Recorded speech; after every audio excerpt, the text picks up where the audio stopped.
अस्सलाम वालेकुम दोस्तों, मैं हूं आपका मेज़बान जुनैद अली ख़ान और आप देख रहे हैं हमारा यूट्यूब चैनल जिस पे हम व्लॉग्स की वीडियो बनाते हैं। और आज की वीडियो काफ़ी इंटरेस्टिंग होने वाली है क्योंकि इस व्लॉग के अंदर मैं आपको ऐसी कहानी सुनाने लगा हूं, ऐसी उर्दू स्टोरी सुनाने लगा हूं जिनको सुनने के बाद आपको काफ़ी मज़ा आएगा और आप इससे सीखेंगे भी बहुत कुछ।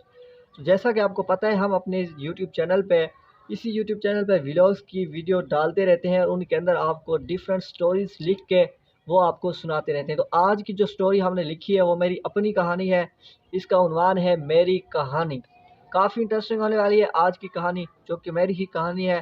तो उम्मीद करूंगा आपको पसंद आएगी। अगर पसंद आए तो वीडियो को लाइक भी करना है और चैनल को आपने सब्सक्राइब लाजमी कर देना है ताकि हमारी हौसला अफजाई हो सके और हम इसी तरह अपनी कहानियाँ लिखते रहें और आपको सुनाते रहें और आप इससे इंजॉय करते रहें और काफ़ी कुछ सीखते रहें। बग़ैर किसी वक्त को ज़ाय किए वीडियो को स्टार्ट करते हैं जिसका उन्वान है मेरी कहानी। लेकिन मैं यहाँ पे अपना नाम नहीं लिखूँगा, किसी और का नाम लिख रहा हूँ, ठीक है। तो यह कहानी सुनाने लगा हूँ। शकील सदीकी। ये कहानी लिखने के बाद मैंने अपनी उर्दू की उस्तानी को दिखा दी थी।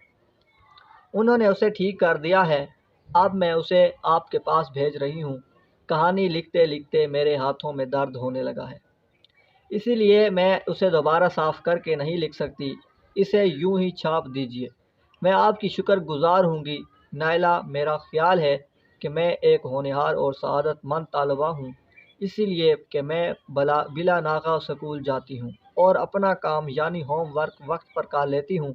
मेरी कहानी पढ़कर आपको अंदाज़ा हो जाएगा कि मेरी उर्दू क्लास में सबसे अच्छी है। मैं इंग्लिश मीडियम स्कूल में पढ़ती हूँ लेकिन पाबंदी से उर्दू के रसाले भी पढ़ती हूँ, इसीलिए मुझे काफ़ी हद तक उर्दू आ गई है। मेरी उस्तानी कहती है कि मैं सालाना इम्तिहान में अव्वल आ सकती हूँ।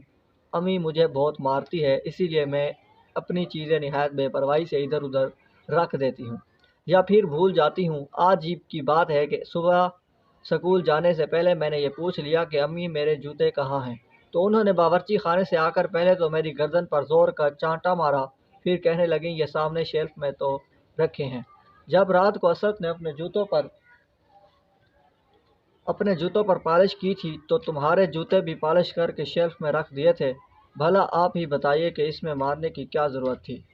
मैं अपने जूते बेड के करीब उतारती हूँ ताकि सुबह आसानी से पहन लूँ, मगर असद जूतों को शेल्फ में रख देता है। मैं माजरत चाहूँगा, थोड़ी सी इंटरप्ट करनी पड़ी थी वीडियो, कोई बंदा आ गया था इस वजह से। तो चलिए दोबारा से शुरू करते हैं। यह सामने शेल्फ में तो रखे हैं। जब रात को असद ने अपने जूतों पर पॉलिश की थी तो तुम्हारे जूते भी पॉलिश करके शेल्फ में रख दिए थे। भला आप ही बताइए कि मैं इसमें मारने की क्या ज़रूरत थी। मैं अपने जूते बेड के करीब उतारती हूँ ताकि सुबह आसानी से पहन लूँ, मगर असद जूतों को शेल्फ में रख देता है। रात को स्कूल का काम करने के बाद मैं किताबें और कापियाँ बस्ते में इसी वक्त नहीं रखती तो उससे क्या होता है। सुबह बस्ते में रख लेती हूँ। यूनिफॉर्म उतारने के बाद मैं बिस्तर पर रख देती हूँ कि जब खाने के बाद बिस्तर पर लेटूंगी तो खोंटनी पर लटका दूंगी। लेकिन अम्मी को तो जैसे मौका की तलाश रहती है। वो यूनिफॉर्म को खोंटनी पर क्यों नहीं लटकाया। मुझे रोना आने लगता है कि स्कूल से थकी हुई आई हूँ, उसके बजाय अच्छी चीज़ें मुझे खाने को दें, मारने को खड़ी हो जाती हैं। बहुत दफ़ा समझाया है कि लोग ऐसे कामों के लिए मुलाजमा रखते हैं लेकिन उनकी समझ में कुछ नहीं आता। कहती हैं कि ज़माना ख़राब है, लिहाजा मुलाजमा को घर में नहीं रखना चाहिए। अम्मी तो जैसे मेरी ताक में रहती हैं कि मैं कब कोई गलती करूं और वो मुझ पर जूते बरसाएं। मैंने वाशन बेसिन पर जाकर मुंह हाथ धोए लेकिन तो तौलिए से साफ भी कर लिए थे, लेकिन अम्मी चीखने चिल्लाने लगीं कि कहनी से पानी क्यों टपक रहा है। आप खुद सोचिए कि ज़रा सा पानी ही तो टपक रहा था, कोई दरिया तो नहीं बह रहा था।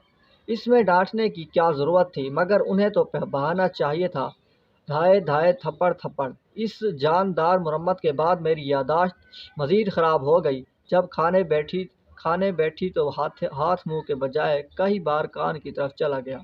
वो तो अम्मी मेरे पास ही बैठी थी, इसीलिए लुकमा कान में ना जा सका। अलबत्ता एक गलती ये हुई कि मानो बिल्ली के बजाय मैंने मोती कुत्ते को गोद में बिठा लिया, जिससे कपड़े ख़राब हो गए क्योंकि वो नहा कर आया था। अम्मी ने उसे धतका कर भगाया, फिर मेरा फ़्राक तब्दील किया। अम्मी के रवैये का असर रात तक रहा। میں نے رات کو کھانے کے بعد کپڑے تبدیل کیے اور بستر پر لیٹ گئی۔ تھوڑی دیر بعد اسد کیرم بورڈ کھیل کر آتا تو مجھے دیکھ کر باجی باجی چیخنے لگا۔ کیا بات ہے، کیوں چیخ رہے ہو؟ میں نے منہ سیکڑ کر پوچھا۔ تم نے میرے کپڑے کیوں پہن لیے؟ وہ چیخا۔ پہن لیے تو کیا ہوا، ابھی تبدیل کیے دیتی ہوں، میں نے اس کا سر سلہا کر کہا۔ امی سے نہ کہنا، ایک چاکلیٹ دوں گی۔ اس نے کسی سے کچھ نہیں کہا۔ امی کی مار کا اثر میرے دماغ پر پڑا تھا اور میری یادداشت ختم ہوتی جا رہی تھی، جیسے کہ فلموں میں ہیرو یا ہیروئن کی یادداشت چلی جاتی ہے اور وہ کسی کو پہچان نہیں پاتے۔ میرے ساتھ بھی کچھ ایسا ہی ہوا۔ دوسرے دن میں اسکول گئی تو لاؤنج میں جا کر ٹہلنے لگی، اس لیے کہ ابھی کلاس میں جانے کا وقت تھا۔ میں نے بھنے چنے خرید لیے تھے، اسی لیے انہیں چبا رہی تھی۔ گھنٹہ بج گیا لیکن چنے تھے کہ ختم ہی نہیں ہوتے تھے۔ چنانچہ میں ٹہلنے لگی، لڑکیاں کلاسوں میں چلی گئیں۔ ایک بھاری بھرکم سی خاتون اپنے کمرے سے نکل کر ایک راؤنڈ لگا کر میرے قریب آ گئی اور بولی، چنے چباتی رہو گی یا کچھ پڑھائی کا بھی ارادہ ہے؟ وہ ہیڈ مس تھی لیکن ان کا نام یاد نہیں آ رہا تھا۔ جی جا رہی ہوں، میں نے ملائمت سے کہا اور چنے کی تھیلی جیب میں رکھ لی۔ میں بائیں طرف جا کر اپنی کلاس میں بیٹھ گئی تو اردو کی مس نے کہا، علامہ اقبال پر ایک مختصر سا بیان لکھیے، کاپی سے ایک صفحہ پھاڑ لیجیے۔ میں نے اردو کی کاپی نکال کر اس سے ایک صفحہ پھاڑ لیا اور سوچنے لگی کہ مس نے یقیناً علامہ اقبال پر مضمون لکھنے کو کہا ہے، مگر وہ کون تھے اور کہاں رہتے تھے اس وقت قطعی یاد نہیں آ رہا تھا۔ کس زبان کے شاعر تھے؟ جب پرچہ لیا گیا تو یاد آیا کہ علامہ اقبال پر مضمون لکھنے کو کہا گیا تھا، جو شاعر مشرق ہیں، لیکن اب کیا ہو سکتا تھا؟ مس نے میرے مضمون پر 0 دے دیا تھا۔ طبیعت گم سم سی رہی اور کسی سے بات کرنے کو دل نہیں چاہا۔ چھٹی ہوئی تو گاڑی میں بیٹھ کر گھر پہنچ گئی۔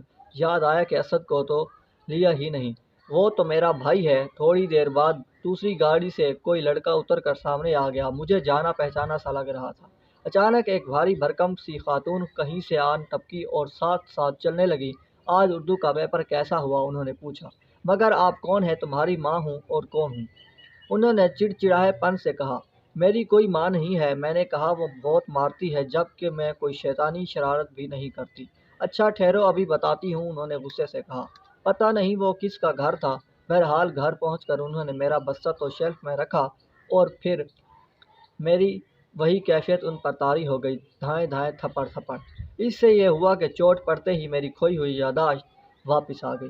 یہ تھی میری کہانی، جو کہ ایک لڑکی ہے وہ اپنی کہانی سنا رہی ہوتی ہے۔